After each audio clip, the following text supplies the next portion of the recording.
Vous regardez l'essentiel sur France 24. Bonsoir à tous. À la une ce soir, une grosse déception pour les supporters du Paris Saint-Germain.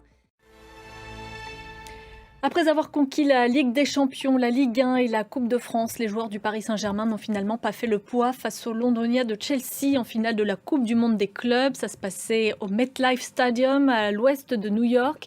Les Anglais se sont imposés 3-0. Un match que vous avez suivi pour nous. Wassim Cornet, bonsoir. Grosse déception ce soir pour les Parisiens.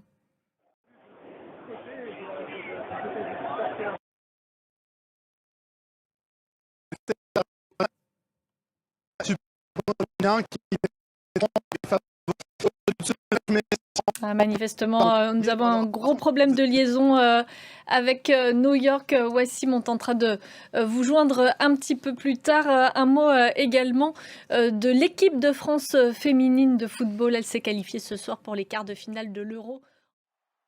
On passe au reste de l'actualité. Nous devons désormais assurer notre sécurité nous-mêmes. Le ton grave d'Emmanuel Macron lors de son traditionnel discours aux armées à la veille de la fête nationale du 14 juillet. Guerre en Ukraine, attaque hybride, désengagement américain. Le président français a mis en garde contre les menaces internationales qui planent sur la liberté en France et en Europe. Pour y faire face, il a annoncé une augmentation du budget de la défense. Cyril Adrien Salmon. En Ukraine, les services de sécurité disent avoir tué plusieurs personnes soupçonnées d'être des agents russes. Elles seraient à l'origine de l'assassinat jeudi à Kiev d'un colonel ukrainien. Une annonce qui intervient alors que Moscou a mené de nouvelles frappes ce week-end dans l'est de l'Ukraine. Olivier Fessol. Le président camerounais Paul Biya vient d'annoncer sa candidature à la prochaine présidentielle. Le scrutin se tiendra le 12 octobre prochain. Au pouvoir depuis 1982, Paul Biya sera donc en course pour un 8e mandat. Il est actuellement âgé de 92 ans.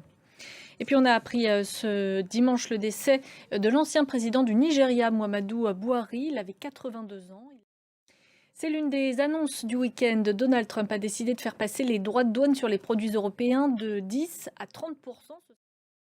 Et parmi les filières françaises qui redoutent une hausse des droits de douane imposés par les Américains, il y a les producteurs de fromage et de vin. On voit ça en détail avec Nina Masson. Et nous sommes de nouveau avec notre envoyé spécial au MetLife Stadium à l'ouest de New York, Wassim Cornet. Wassim, on revient avec vous sur la grosse déception des supporters du Paris Saint-Germain ce soir. Oui, grosse déception. Je vous disais tout à l'heure que Chelsea n'était certainement pas les favoris de ce match. Merci beaucoup Wassim pour toutes ces précisions. On reste aux États-Unis, en plein désert près du Grand Canyon. La plus grande réserve amérindienne du pays doit faire face à la canicule. Plus de 10 000 familles de la région vivent sans électricité et donc sans climatisation.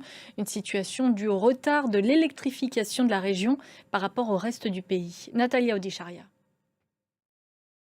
Et c'est la fin de ce journal. Merci de votre attention. L'information continue sur France 24.